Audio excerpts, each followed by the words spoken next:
A'udzubillahi minasyaitonirrajim. Bismillahirrahmanirrahim. Kes ke-59, lelaki meninggal dunia, waris ialah 4 orang isteri dan 1 orang anak lelaki dan 1 orang anak perempuan. Kita anggapkan 1 orang anak lelaki dan 1 orang anak perempuan ini adalah anak kepada isteri yang pertama. Okey, untuk setiap isteri akan dapat 1/8 dibahagi sama rata kepada 4 orang isteri, dan untuk anak lelaki dan anak perempuan akan mendapat asobah 2 untuk anak lelaki dan 1 untuk anak perempuan. Tetapi di sini kita ada 2 masalah, iaitu 1/8 ini tidak dapat nak dibagikan kepada setiap isteri 4 orang. Maka kita dah harapkan dahulu 1/8 darab dengan 4, maka 4/32 ini dibagikan kepada isteri, maka setiap isteri akan dapat 1/32 untuk setiap isteri. 1/32 untuk isteri pertama, kedua, ketiga dan keempat. Tetapi muncul pula masalah yang kedua, iaitu apabila kita tolakkan 1 tolak dengan 4/32, ada 28/32 untuk asobah kepada anak lelaki dan anak perempuan. Tetapi nilai 28/32 ini tidak dapat nak dibagikan kepada anak lelaki dan anak perempuan. Kenapa?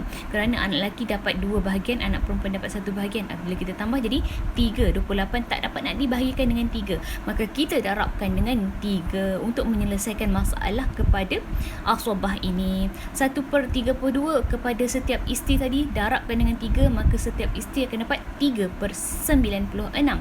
Untuk anak 28/32 darab dengan 3. Darab dengan 3 dapat 84/96. 84/96 ni kita bahagikan dengan 3, dan untuk anak lelaki darabkan dengan 2 pula. Maka untuk anak lelaki dapat 56/96, dan untuk anak perempuan 84/96 ini bahagikan dengan 3, maka untuk anak perempuan dapat 28/96. Ataupun cara yang kedua, 28/32 kolom yang ketiga, 28/32, 28 tu darabkan dengan 2 untuk bahagian anak lelaki, maka anak lelaki dapat 56, dan terus bahagikan dengan 96, bahagikan dengan bahagikan dengan penyebut terus. Untuk anak perempuan 28 darab dengan 1, 28 darab dengan 1, maka 28 terus dengan bahagian penyebut dengan 96. Itu cara yang lebih mudah.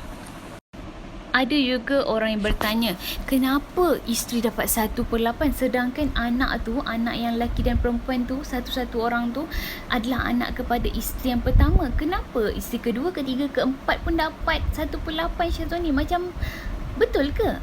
Betul tuan-tuan dan puan-puan, betul. Sebabnya kita sekarang ni kita tengok siapa yang meninggal. Yang meninggal adalah lelaki. Lelaki tu ada anak ke tak? Ada keturunan ke tak? Ada furuk ke tak? Ada kan?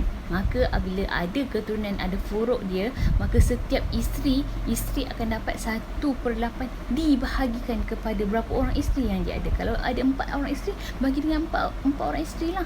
Melainkan lelaki ini tiada anak. Apabila tiada anak, 1/4 dibahagikan kepada berapa orang isteri yang dia ada. Contohnya 1/4 bahagi dengan 4. 1/4 bagi dengan 4, maka setiap isteri akan dapat 1/16 kalau dia tiada anak. Itu kalau dia tiada anak. Okey, saya harap ia memberi penjelasan kepada siapa yang bertanya. Assalamualaikum warahmatullahi wabarakatuh.